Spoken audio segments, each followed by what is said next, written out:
What's up, everyone? I'm here with Jared Mathis from AvePoint. We're talking about how excited we both are to be at M365 NYC at the end of the month. So much going on, like so many news coming from Microsoft 365.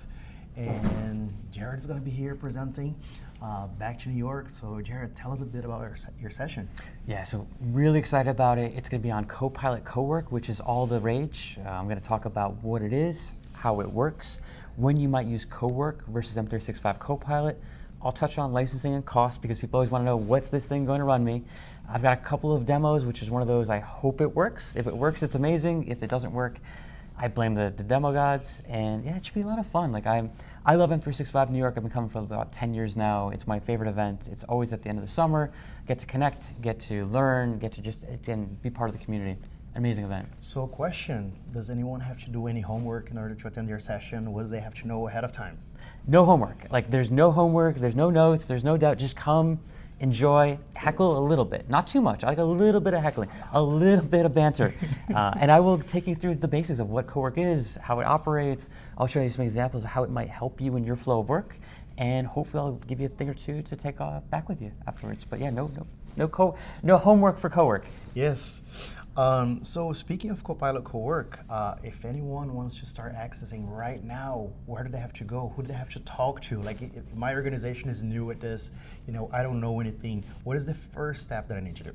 Okay, you need to go ahead and bribe your admins. Whoever's managing your M365 tenant, you need to bribe them. Admins tend to like donuts, cookies, coffee. So if any of those things you have, amazing.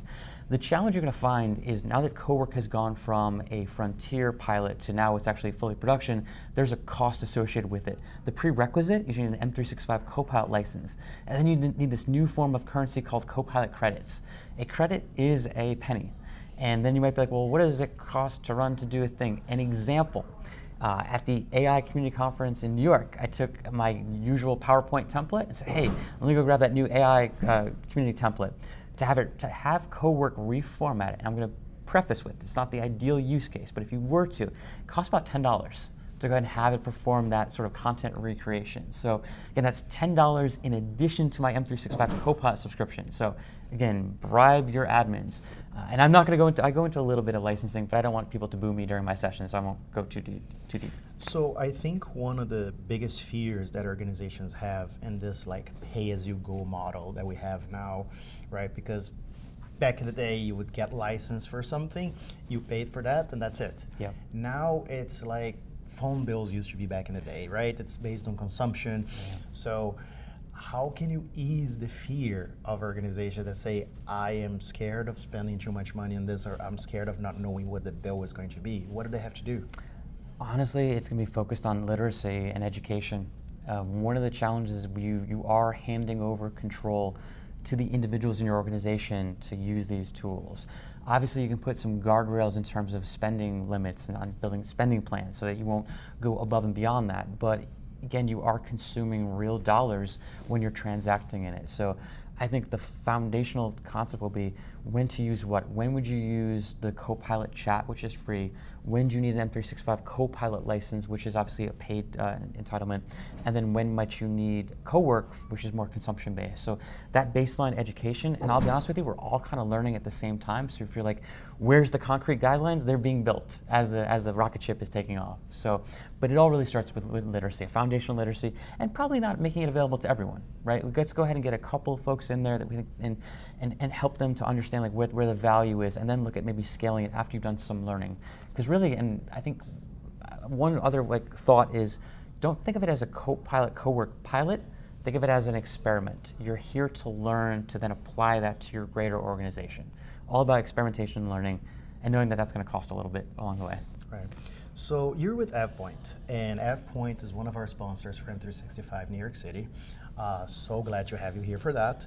My question is, how is AvePoint helping organizations with that decision? Like, really our folks, so we a couple different areas. Like our bread and butter is helping to get your data ready for Copilot. We go well beyond the capabilities of SharePoint Advanced Management and Purview to really ensure that we've got proper lifecycle management, proper permissions management around all of your content. We have then started to dabble into reporting around usage and analytics at a very granular level. And the intent, and I don't want to be careful of not violating NDAs and all that fun stuff, but certainly we have heard loud and clear from our customers that cost is just right up there with security from a concerns perspective. So we're continuing to evolve our platform to make intelligent recommendations around which technology to use, as well as give reporting to admins and to others to kind of inform where's consumption happening, who's using these capabilities, what is it costing, et cetera. So again, being very careful to walk that fine line of not getting the product team mad at me for disclosing something, but yeah, that's kind of the spot that we're in. Amazing. Well, guys, you heard it. So excited to have Jared at M365 New York City at the end of the month. It is going to be a great day. Please come join us if you can. If you want to hear more, he's going to be here. He's going to be here after the session too to answer questions from you all day. So please come join us. I hope to see you all July 31st. 31st. New York City, Microsoft Times Square. It's going to be amazing to be here in the city, and just looking forward to seeing you all. Jared, thank you so much, sir. Yeah, thanks for having me. And see you guys in July. See you in July. Thank you. Bye.